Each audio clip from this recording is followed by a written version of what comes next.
हम आप जब सोचेंगे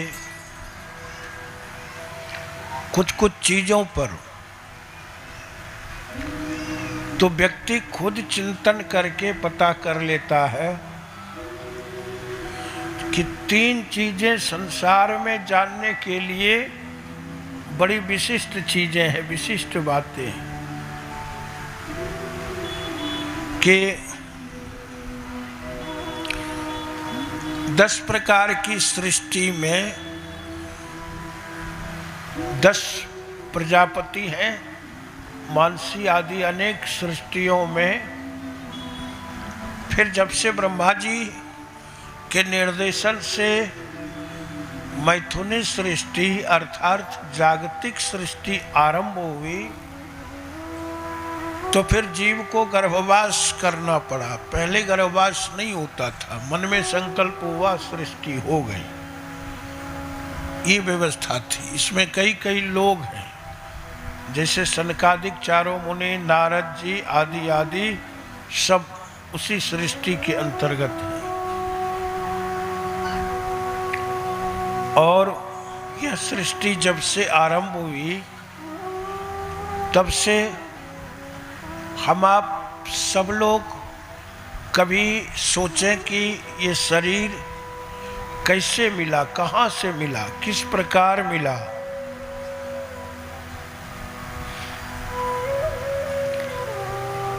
क्या इस शरीर को आज के वैज्ञानिकों ने बनाया है? नहीं, रोबोट बनाया गया। रोबोट सारे काम कर रहे हैं, जो कहेंगे वो दे देगा रोबोट। इधर एक रोबोट बना था, हमारे आदरणीय प्रधानमंत्री जी को उस रोबोट ने चाय सर्व किया, रोबोट ने चाय दे दिया, बनाया, सारा कार्य हुआ। लेकिन वो तो प्लास्टिक, धातु आदि अन्य चीजों का बनाया हुआ संयंत्र है। क्या कोई ऐसी वस्तु है, ऐसा मशीन है, चाहे नासा हो या इसरो हो, कहीं के वैज्ञानिक, आज वैज्ञानिक युग माना जाता है। पत्रकार महोदय जरा सा ध्यान दीजिएगा, आप इधर चले आइए। युग वैज्ञानिक माना जाता है कि बहुत विज्ञान ने विकास किया। आज कंप्यूटर निकले, मोबाइल निकले, यान में फास्ट यान सब निकल गए, बहुत सारे चीज निकल गए। बात सही है, विज्ञान के द्वारा जो कुछ कुछ विकास हो रहा है, उसमें कुछ विकास ठीक है, कुछ विकास मानवता को विनाश की ओर ले जा रहा है। विज्ञान का कुछ विकास मनुष्य को विनाश की ओर ले जा रहा है। संपूर्ण विश्व में इतने इतने हथियारों का बनना, यह क्या है? हथियार तो उस समय भी थे राजा महाराजा के पास युद्ध के लिए, लेकिन अब किसी भी देश की अधिकांश अर्थव्यवस्था औजारों हथियारों को बनाने सुरक्षा में खर्च हो जाता है। किसी भी देश की अर्थव्यवस्था का पहला ध्यान यही रह रहा है।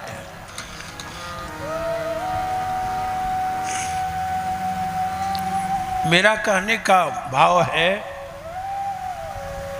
कि वो सभी चीजें भी मनुष्य की रक्षा करेगा, इसकी गारंटी नहीं है। मनुष्य की सुरक्षा के लिए विज्ञान ने बंकर बनाया, बम से और भी चीजों से बचने के लिए रॉकेट से बंकर बना। लेकिन क्या उस बंकर में भी मनुष्य सुरक्षित रह सकता है? इसकी गारंटी है? नहीं है। वो बंकर भी उड़ जाते हैं। तत्क्षण रक्षा कर सकता है, अर्थात आधुनिक विज्ञान हमारी आपकी पूर्ण रक्षा नहीं कर सकता। बच गया विनाश की ओर कैसे विज्ञान ले जा रहा है, उसका थोड़ा सा नज़ारा दे रहा हूँ। फिर तो लीला कथा में आनंद हम लोग लेंगे ही।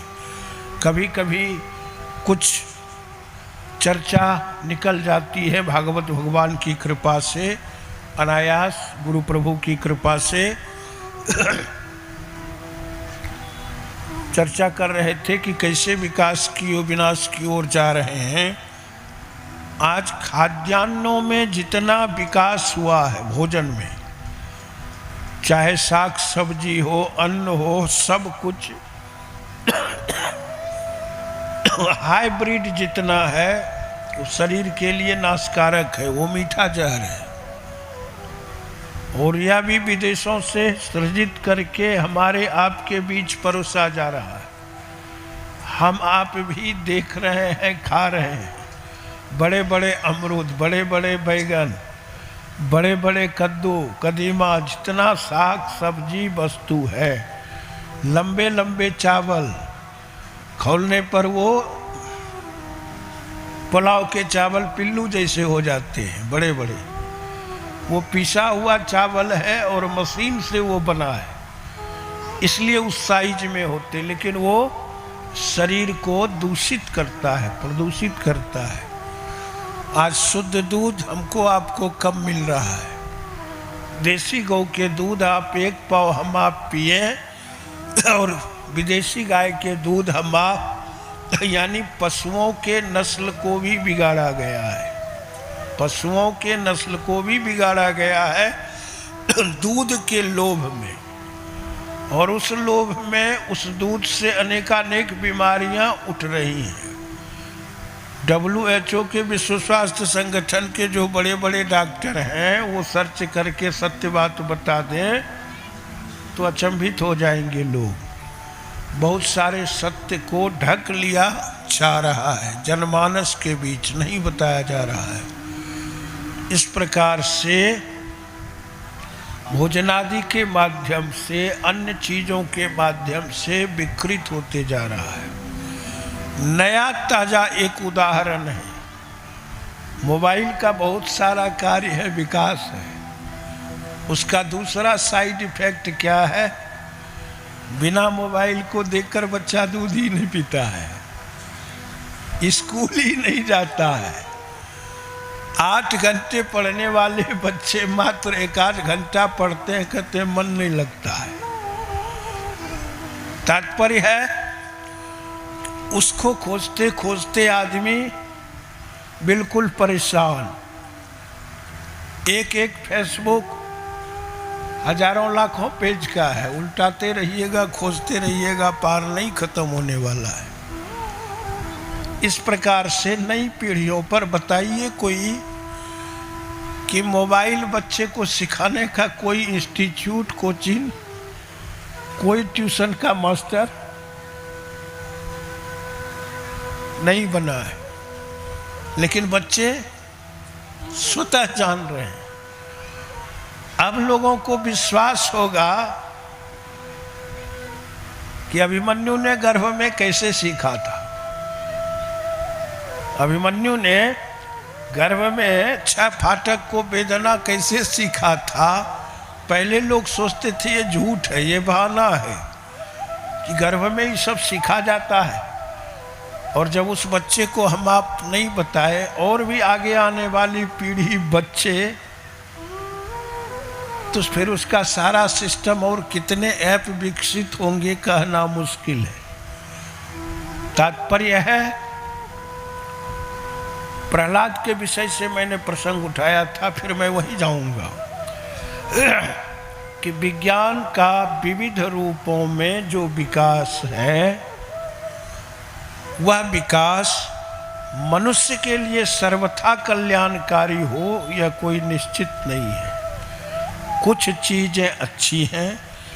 आज दूर से समाचार खबरें आती हैं, लोग जाते हैं एक दूसरे को कुछ चीज़ भेजते हैं, ये सारी सुविधा ठीक है, लेकिन अत्यधिक उपयोग उसका हानिकारक है। आज छोटे छोटे बच्चों के आँख खराब हो रहे हैं। 12 आना दृष्टि खराब टीवी के विकास ने किया, फिर बचा खुचा चीज मोबाइल स्क्रीन में हो रहा है और होंगे भी, धीरे धीरे बढ़ते चले जाएंगे। अधिक यूज करने पर, प्रयोग करने पर, चूंकि अति सर्वत्र वर्जयेत, ये हमारे सनातन का वर्जन है, अति सर्वत्र वर्जयेत, किसी भी चीजों में वर्जन करनी चाहिए। तो चलिए चर्चा कर रहे थे हम प्रहलाद पर के भक्त राज प्रहलाद हुए और इस शरीर को हमने आपने कहीं से इधर उधर से नहीं पा सकते, बना नहीं सकते, न आगे भी संभावना है हम सारे ग्रहों पर चले जाएं, ये ठीक है, जा सकते हैं, लेकिन मनुष्य सृजन जिस विधि से होता है उसी विधि से हुआ है। पहले लव कुश में कुश का सृजन, कुश को मोड़ करके बना करके उसकी पुत्तलिका, और वाल्मीकि जी ने उस पर प्राण प्रतिष्ठित किया और वो कुश हो गया।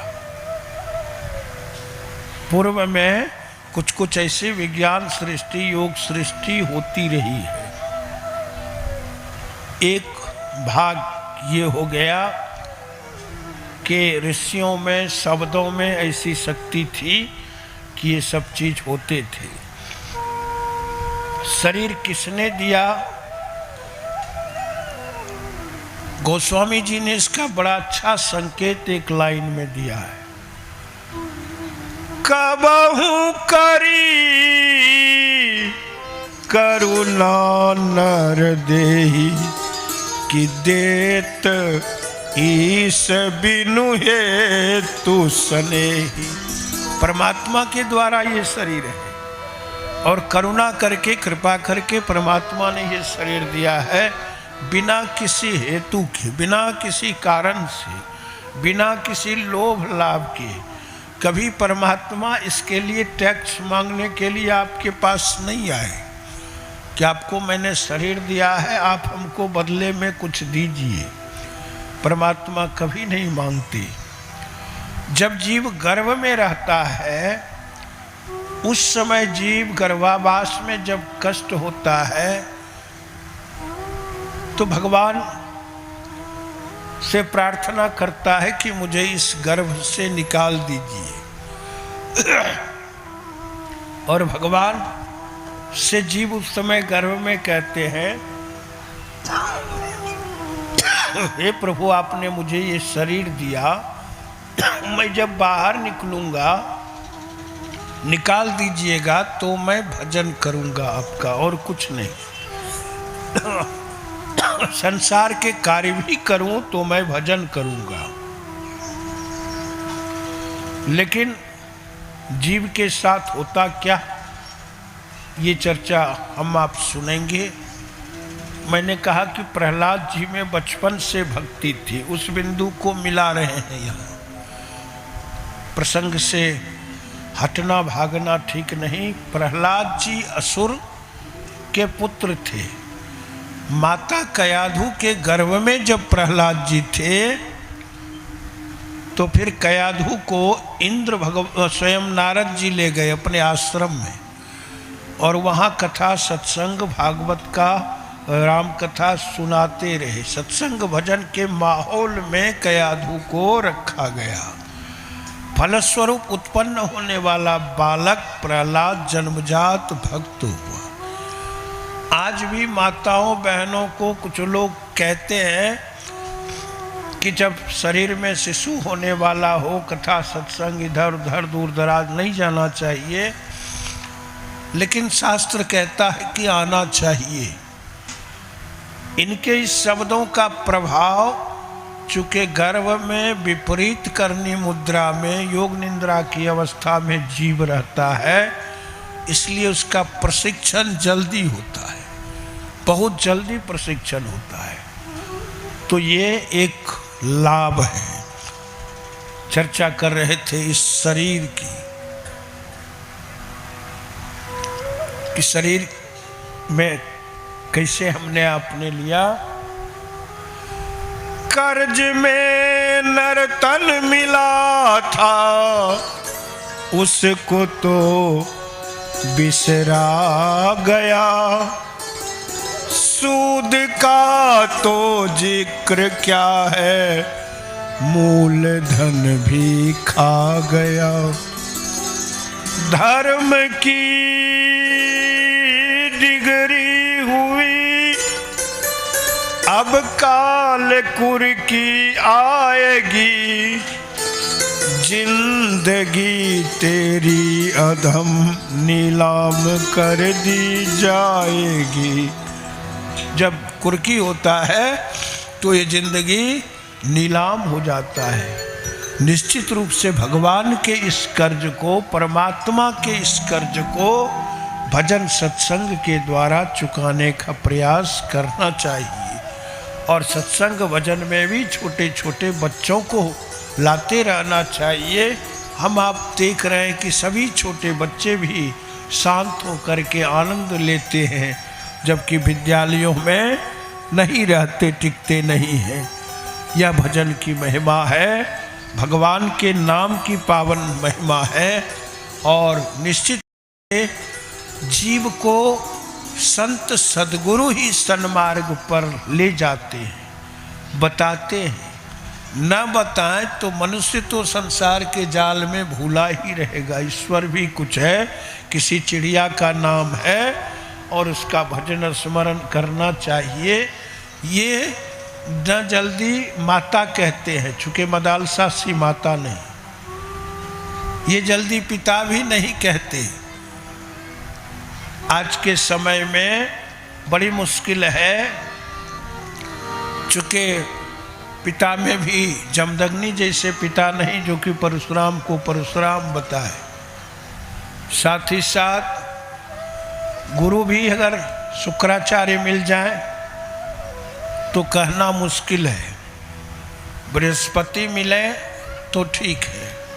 उस प्रसंग में भी हम आप आएंगे। कोई नहीं कहते कि भगवान की ओर लगना चाहिए, भजन स्मरण करना चाहिए, चूँकि सब कुछ छूटता है यही। तो इस कर्ज में लिए गए शरीर की चुकता के लिए ही ये भजन सत्संग भागवत कथा किसी भी गांव समाज क्षेत्र में लोग भावना से आयोजित करते हैं। नहीं तो मनुष्य तो पशुओं की ओर, पशुत्व की ओर, असुरत्व की ओर बढ़ता चला जाएगा। उसे रोकना बहुत कठिन है।